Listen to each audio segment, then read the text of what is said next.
Assalamualaikum warahmatullahi taala wabarakatuh.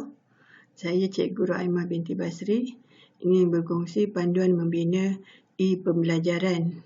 Ya, musim PKP ini tak semua murid kita yang akan berada di sekolah. Jadi sebahagian besar berada di rumah dan belajar melalui modul-modul yang disediakan oleh guru-guru dalam e-pembelajaran ataupun pembelajaran maya.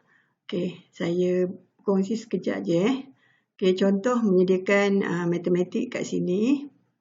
Apa yang saya buat itu saya bina tajuk standard pembelajaran. Kemudian objektif di mana saya sediakan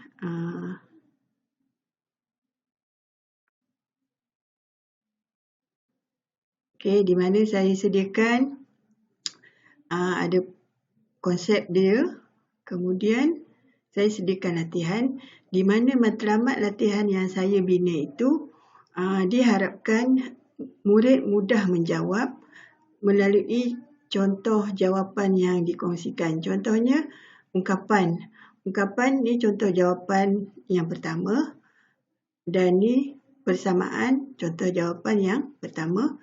Manakala ada 6 jawapan yang murid kena pilih dan disusun pada ruang kosong yang saya sediakan dan saya buat logo latihan. Kemudian markah, maksudnya 6 markah. Diharapkan murid boleh faham. Dan seterusnya saya beri penerangan apa itu persamaan linear.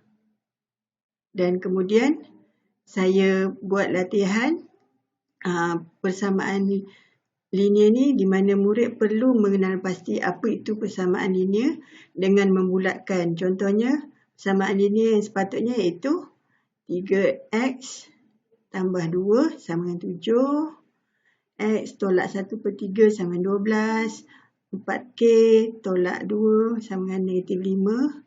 Jadi sini pun dah letak 5 markah, maksudnya ada 5 jawapan untuk soalan ni. Jadi diharapkan dengan latihan yang mudah ini, murid telah dibimbing secara step by step daripada arah soalan yang mudah di mana mereka akan merasakan, wah, latihan ni saya boleh jawab. Okey, dan akhirnya setelah murid dipandu, saya berikan contoh penyelesaian. Okey, jika x tolak 8 sama dengan 2, apakah penyelesaiannya? Okey, untuk soalan aktiviti 3 pula, saya anggap soalan ni agak sukar kalau saya letakkan diri saya sebagai murid, di mana bagaimana murid perlu membentukkan persamaan matematik berdasarkan situasi harian. Okey. Jadi bila kita pun sukar, kenapa kita nak susahkan murid kita? Jadi saya buat latihan padanan. Maksudnya murid nampak 6, 12. Jadi ini x bagi 6, 12.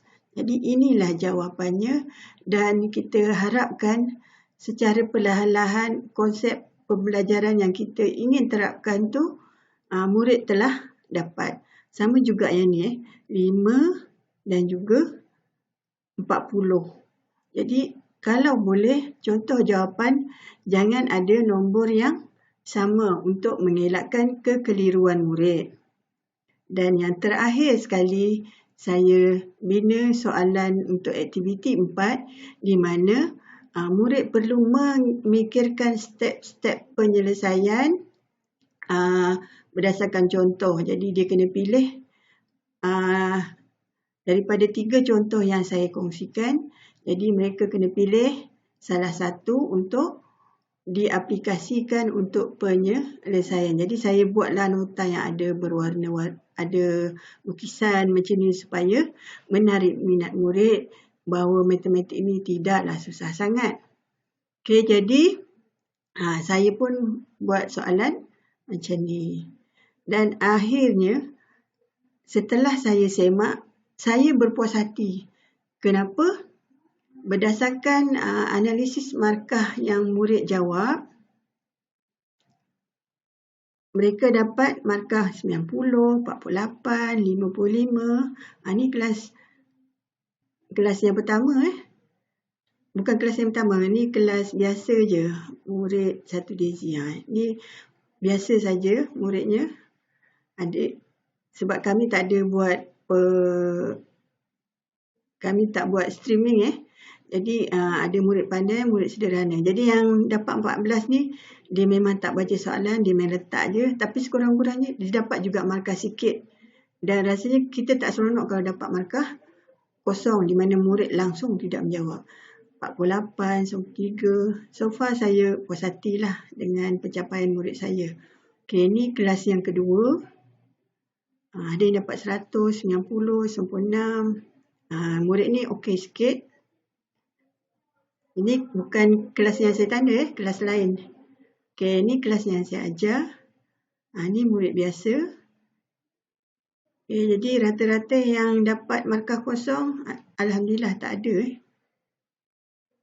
Murid ini buat latihan secara berpandu. Cikgu pun puas hati tengok markah. Okey, itu saja dari saya. Sekian. Terima kasih.